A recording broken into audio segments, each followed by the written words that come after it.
Section 3. Tuning and the first 6 notes. First things first, you need a tuner. There are various options available, especially nowadays with tuning apps. I personally recommend clip-on tuners, such as this one, as they use the physical vibrations of the guitar to give you a reading. Now I'm going to give you a tip. When you tune a string, always release the tension first and then increase the tension gradually until you reach your note.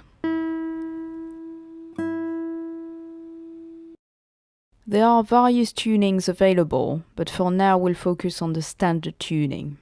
A tuning is always corresponding to the strings played open, which means that you do not need to put any finger on the fretboard. It's just the string on its own. Let's have a look at the first string.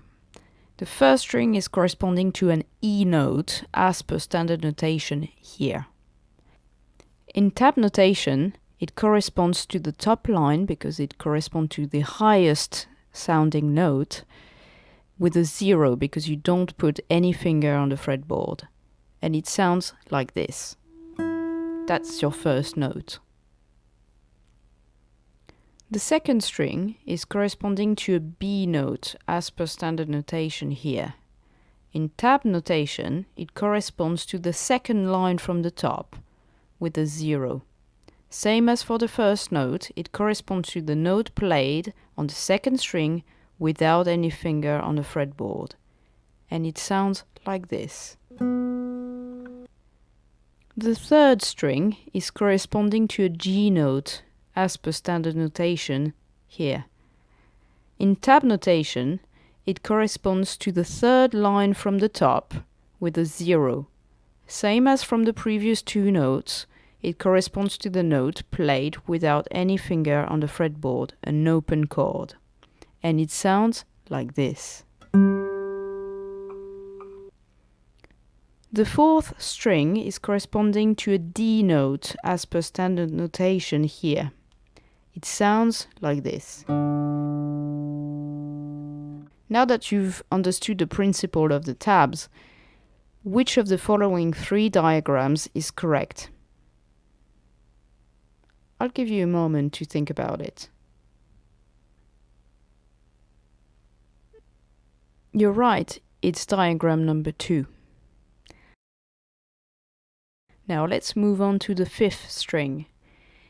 The 5th string is corresponding to an A note as per standard notation here. In tab notation, it's this, and here is the sound. 6th and final string is corresponding to another E note, but this time much lower in the bass section, as per standard notation here. In tab notation, it's corresponding to this, and it sounds like this. Okay, so now we've covered 6 notes. I'm going to play them again. E,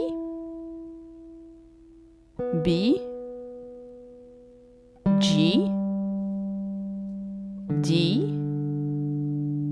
A, and E. Okay, so now that we are tuned and we've learned 6 notes, let's learn how to pluck the strings with the right hand. But before, let's do another quiz.